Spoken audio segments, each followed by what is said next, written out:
I started playing the piano as a musical instrument, and I think guitars were getting important when I started listening to Beatles and AC/DC. So always the same thing, but Beatles and AC/DC were not working so well on the piano, especially AC/DC. So I got a classical guitar from my parents. I think it was the first grade of school, third maybe, fourth, and it was a classical, so nylon strings and the typical beginner kind of guitar. And I could convince my parents that it had to be an electric very much sooner then. And both of my parents, especially my father, were very supportive concerning making music for me, so they really supported me. And I don't exactly know what age I got my first electric. It was this Maya Fender lead copy. And then I could actually start playing in the school band in the 5th grade.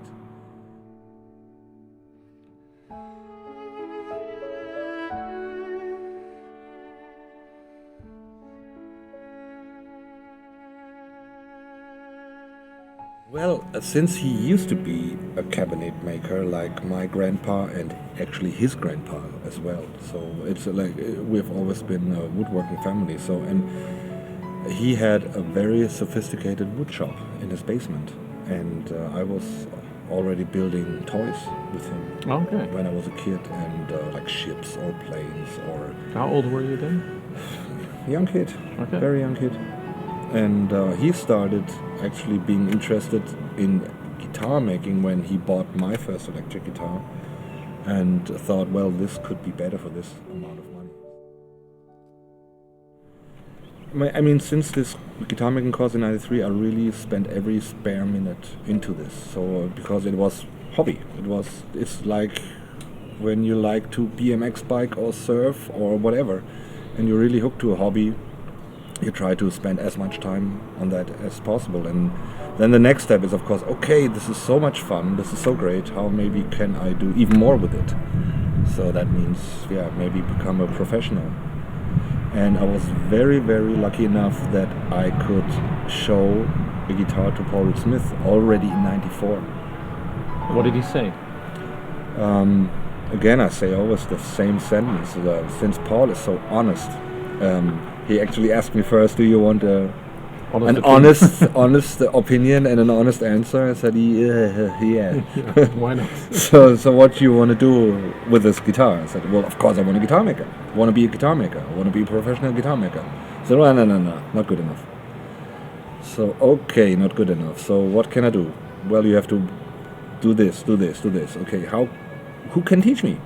And he said, really, I can.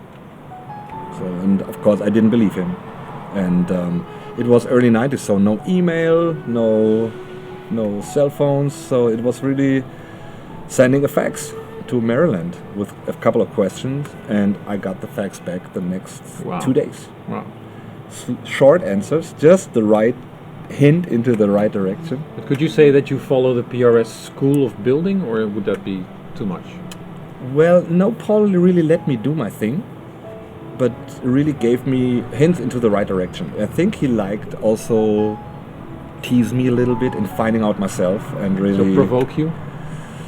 In a good way, in a very good way. So constructive. Go this direction, do this. And I was lucky enough to really be able to show him a guitar like every year, either at Musikmesse, and I traveled with Ingrid to NAMM in, I think, '97, to bring another guitar to show him, and he invited us to see the factory, and always a guitar, the next guitar with me, got comments, and then maybe the woodwork improved, and then he said, well, the finish, why didn't you finish here, why didn't you do that?